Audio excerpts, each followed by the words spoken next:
Welcome back to Video Game Pickups.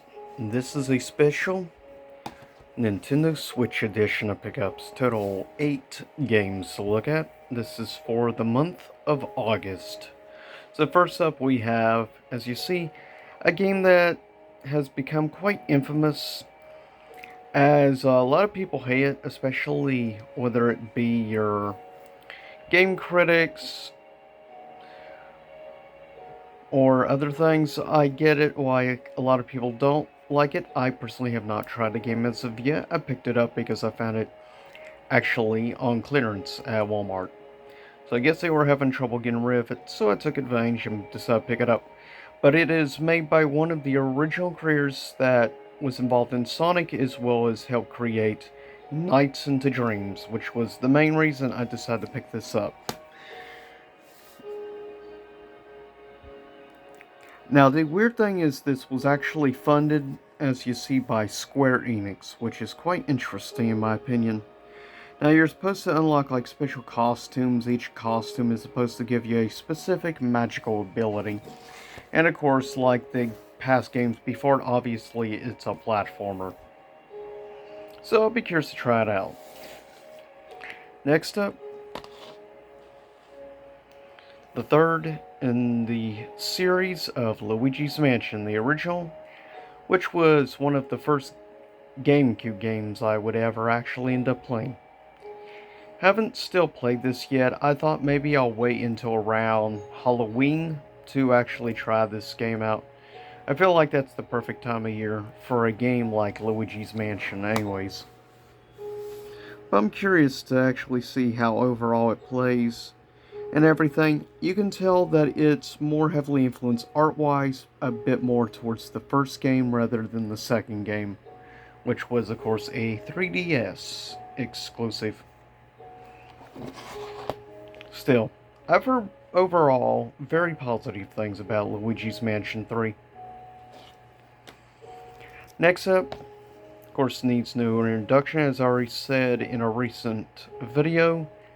After the positive response of a recent pickups I did, which had Minecraft in the cover art. Total 2 games for this one. First up, of course, Minecraft Dungeons Ultimate Edition, which includes 6 DLCs and even lists in multiple languages and everything you get of the DLC in this ultimate version.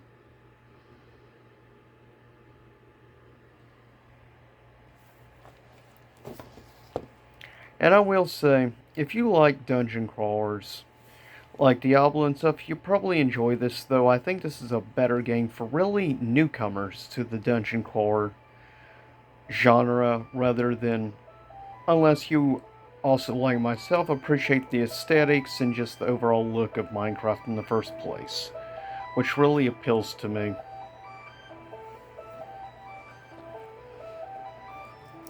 Next up, of course, we have the original classic Minecraft, released for the Switch version, which includes extra content. Of course, Minecraft needs no introduction, as well. It's Minecraft, the best-selling video game of all time. The only game to surpass Tetris. Still, superb game, and you can't beat it. So it's nice to have both of these as additions to the Switch collection.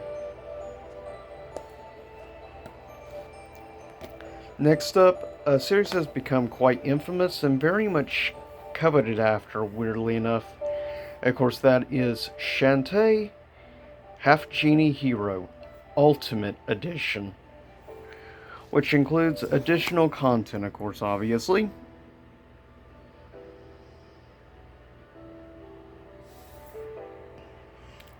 And mostly characters with bikini tops for some reason. Still, I like the aesthetic and the look and everything to the Shantae series. It's hard to believe, though, it started back about 20 years ago on the Game Boy Color, which the original version of the game on Game Boy Color goes now for several $100s, which is insane. And the way things are going, it's going to be the same for Pirate's Curse as well. But still, if you can find a good price, I recommend picking up a Shantae game, as they are actually quite fun if you like classic style side scrollers. You'll definitely enjoy this, I believe. I will say, of the games I have played so far, this is probably my personal favorite of the different games. Seven Sirens is so-so. I think this is legitimately superior. I still have yet to play, though, Pirate's Curse. Next up, we have a game, interestingly, I also found on clearance at Walmart. I believe I think I got this for like $7 on clearance, which is good, as I am an old school Digimon fan, going all the way back to Digimon Adventures in 1999 on Fox Kids.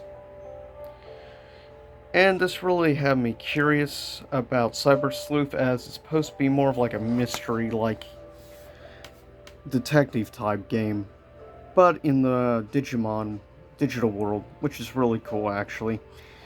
As it states on here, there's over 300 different Digimon, and it gives basic info on the game, but I am eventually looking forward to, once I can get around to it, actually trying this game out. It is nice to see there's still really good quality titles involving Digimon still coming out. Second to last, a game that really I think is gaining quite a cult following over time on the Switch, as it is of course a console exclusive. And of course this was developed with Platinum Games involvement. Gameplay wise and stuff, basically the best way I'd describe is if you've played games like Dusk Diver, or even like Persona games, at least somewhat in the combat area, you'll have a decent idea of how this game is going to play out. Graphically, it actually looks surprisingly really good, and the combat is actually really fluid. That is where I think AstroChain really excels at, is in the combat area. But I also like the aesthetic and overall design. Last but not least, of course, The Legend of Zelda Skyward Sword HD, which I got, of course, day one when it originally came out. Now, I am really looking forward to legitimately playing this,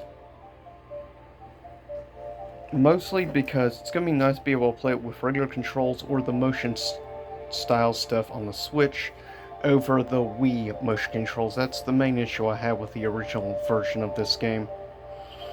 But with that said, I'll see y'all next time. Same YouTube time, same YouTube channel, and stay safe out there, everyone. And hopefully you enjoyed the Minecraft music in the background. See you again soon enough.